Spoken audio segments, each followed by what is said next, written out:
ایرانی قونصلر جنرل کراچی میں اسلامی انقلاب ایران کے بانی امام خمینی کی 37ویں برسی کے موقع پر ایک پروقار تقریب کا انعقاد کیا گیا۔ تقریب کا آغاز تلاوت کلام پاک سے کیا گیا، جس کے بعد پاکستان اور ایران کے قومی ترانے پیش کیے گئے۔ تقریب میں امام خمینی کی زندگی، اسلامی انقلاب ایران اور امت مسلمہ کے لیے ان کی خدمات کو بھرپور انداز میں خراج تحسین پیش کیا گیا۔ تقریب میں ایران کے قونصل جنرل اکبر عیسیٰ زادہ، وژنری گروپ کے چیئرمین احمد اقبال بلوچ، مختلف سیاسی جماعتوں کے نمائندوں، جماعت اسلامی، ایم پاکستان، وکلاء، اساتذہ، صحافیوں اور دیگر شعبۂ زندگی سے تعلق رکھنے والے افراد نے بڑی تعداد میں شرکت کی۔ آج ہم ایرانی قونصلیٹ میں کھڑے ہیں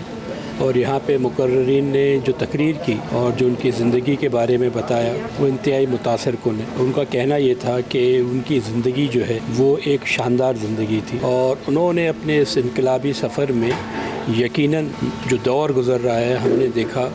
کہ لوگ ان کے ساتھ جڑے ملے اور اسلام کو جو ہے ایک طاقت کے طور پر دنیا کے سامنے پیش کیا گیا۔ اور ایران اس وقت ایک ایسا ملک ہے جو کہ بہت بڑی سپر پاور سے، امریکہ سے یا اسرائیل سے، ایسی طاقتوں سے جو ہے نبرد ہے، اور مستقل جو ہے وہ پچھلے 40 سال سے پابندیاں جھیل رہا ہے، اور اس وقت جو ہے ان پہ جنگ مسلط ہے۔ ان تمام چیزوں کو جب ہم دیکھتے ہیں کہ لوگ سلنڈر نہیں ہو رہے ہیں، لیڈرشپ جو ہے وہ شہید ہو رہی ہے، لیکن وہ جو ہیں وہ اپنے مستحکم اور اپنی سوچ کے اور اپنی بات کے اوپر جو ہیں وہ قائم ہیں۔ اور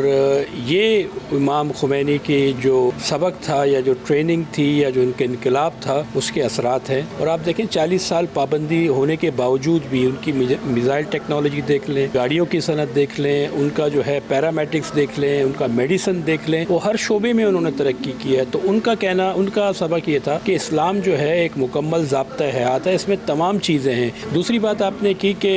ان حالات میں بلوچستان پہ کیا فرق پڑے گا۔ دیکھیں ہماری پاکستان کی کافی سرحد جو ہے وہ ایران کے ساتھ جڑی ہوئی ہے، اور ایران جو ہے وہ بلوچستان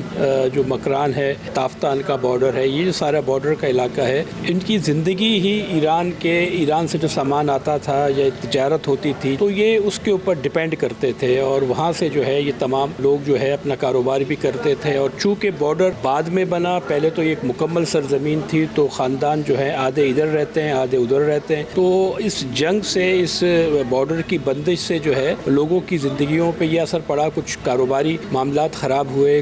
آسانی سے جا سکتے تھے اپنے رشتہ داروں سے ملنے کے لیے دونوں طرف سے۔ تو میں سمجھتا ہوں کہ آنے والا وقت اچھا ہو جائے گا، یہ چیزیں بہتر ہو جائیں گی۔ جو امام خمینی نے جو انقلاب برپا کیا اور دنیا کی تمام تر مخالفت کے باوجود جو ہے وہ ایران کی قوم نے قربانیاں دے کے اس کو برقرار رکھا ہے۔ انہوں نے خود فرمایا، پوچھا گیا کہ آپ نے کیا حاصل کیا، تو انہوں نے فرمایا کہ دیکھیں میں بہت زیادہ کچھ ابھی حاصل نہیں کر سکا، لیکن کم از کم اتنا حاصل کیا ہے کہ ایران کے فیصلے ایران کی سرزمین پر ہو رہے ہیں۔ تو یہ دیکھیں یہ کتنی بڑی بات ہے کہ ہم آج دیکھ رہے ہیں کہ جو خاص طور پہ مسلم کنٹریز ہیں، آپ دیکھیں ان کے فیصلے کہاں پہ ہو رہے ہیں۔ انقلاب آیا 1979 میں، تو اس کے فوراً بعد ہم نے دیکھا کہ جو سامراجی طاقتیں تھیں، خاص طور پر امریکہ، انہوں نے ایران پر مختلف قسم کی معاشی اور تجارتی پابندیاں عائد کی۔ لیکن ایرانی انقلاب چونکہ ایرانی عوام کی تائید و حمایت سے وہاں آئی تھی، ٹھیک ہے چیزوں کی حمایت بھی ہوتی ہے، مخالفت بھی ہوتی ہے، لیکن اگر عوام کا ایک بہت بڑا حصہ اپنے انقلاب کو سپورٹ کرتا ہے، تو آج ہم یہ دیکھتے ہیں کہ